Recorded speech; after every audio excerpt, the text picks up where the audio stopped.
Yo, what's going on, guys? Today I'm playing Genshin Impact. It's been nearly 2 years since I made that I quit video, so I wanted to see what was new in the game, especially since my fiance just started playing the game again, so she kind of got me excited. So I was like damn, I kind of missed this game, so decided to get back in it. Look at my map. Basically, this is the old area, so I haven't played in 2 years, so like there's a lot of space that I haven't discovered yet. But this is all the regular area you see in the Mondstadt area. So this is it. This was the game that I was playing for thousands of hours, basically. It's crazy to think about it that way. But now they added whole new zones, like complete areas. This is the mountain area, which I haven't gone to yet, but I saw my fiance struggling like crazy in there. So I'm not really looking forward to that. And then you got this whole like water area, so like this islands and stuff similar to like Wind Waker, where apparently you get a boat and you can like go from island to island and do all that. So that's pretty cool. And then you have this area over here. It's like a foresty area that turns into like a desert and stuff like that, which I'm really excited about. The desert area, I really want to explore that. Another thing that I noticed, I don't know if this is new or not, it might not be, it could be just like the way it is, but the resin, I know they bumped up the resin because it used to be 120 I think, and now it's 160. And I noticed that it replenishes a little bit faster than I remember. We didn't do any dungeons, but we killed like 4 or 5 bosses, and those are usually the most expensive. They were like 40 resin. So they did make the resin system a little bit better, like slightly better. It's not perfect, but it seems better. And it rejuvenates pretty quick.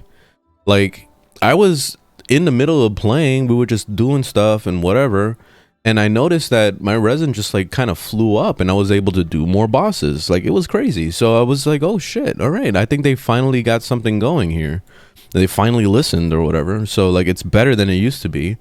Like I said, it's not perfect. Like, I would love for the resin system to just not even be in the game, and then you can just grind whatever the fuck you want and do whatever you need, and that's it. But it is what it is, whatever. I'm really tempted to kind of like explore 100% because I noticed that it says exploration progress right there. So it makes me want to 100% every single zone. So eventually I'll get to that point, I think. They also added a player housing system similar to like what you would see in The Sims, where you can fully customize so much stuff in the world. And it's pretty crazy how much you can customize in this thing. There are people that are sharing their worlds that they've built, and they're coming up with some wild stuff. Like, it's pretty insane.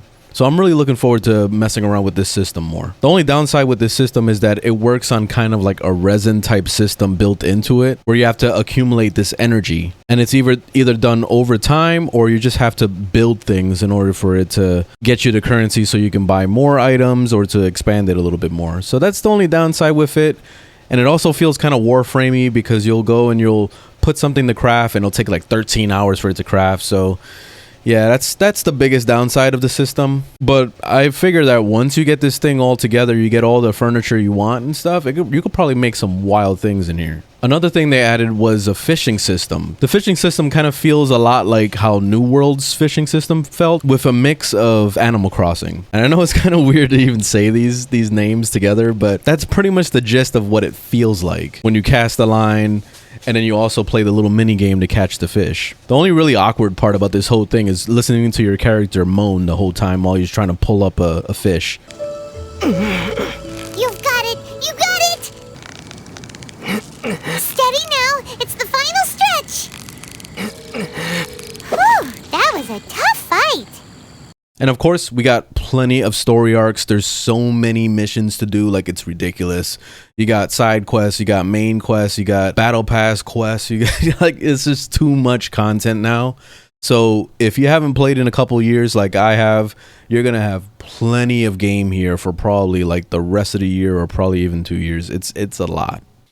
One of the major things that I noticed though is that the new areas, while they're very pretty, they stopped voicing the characters. I don't understand what the hell happened. The only thing I can think of is maybe the voice actors that were there before got more expensive or something, and maybe they just decided they didn't want to bring them back. But that's the most disappointing part of this whole experience, because like I remember like the stories were really good in this game, and actually like I put the story in this game on a pedestal to even AAA games. Like it's kind of crazy to even think about it that way, because I remember like the Venti story, and I almost cried watching that story. I was like, holy shit, this is good. And there was a lot of really good stories in it, and it's really disappointing to see now that there's no voice acting in the new areas. So like you gotta read every goddamn thing. I don't want to read, man. It's 2022. Like, why the fuck are we reading? But anyway, whatever. That's the one biggest problem I'm seeing right now. But anyway, I think that covers everything that I've seen that's new. I know there's probably a lot of other things I might have missed, but it's all right. Eventually, I'm going to start doing some tutorials and stuff like that on Genshin, so I'm going to get back into that. And I forgot how good this game is, especially when it comes to exploration. It feels really good to kind of like go and do whatever you want. You know, sometimes you'll be on a path to like get to a mission, but then you're just like, ooh, treasure chest. Ooh, a new type of mob. Ooh, I'm going to collect this flower. Oh shit, I'm going to go fish over here. You know, like there's just so much stuff to do all the time that it's pretty ridiculous. Like you can literally live in this world. But anyways, thanks for watching. Leave a thumbs up if you liked the video, thumbs down if you didn't, and I'll see you guys in the next one. Later.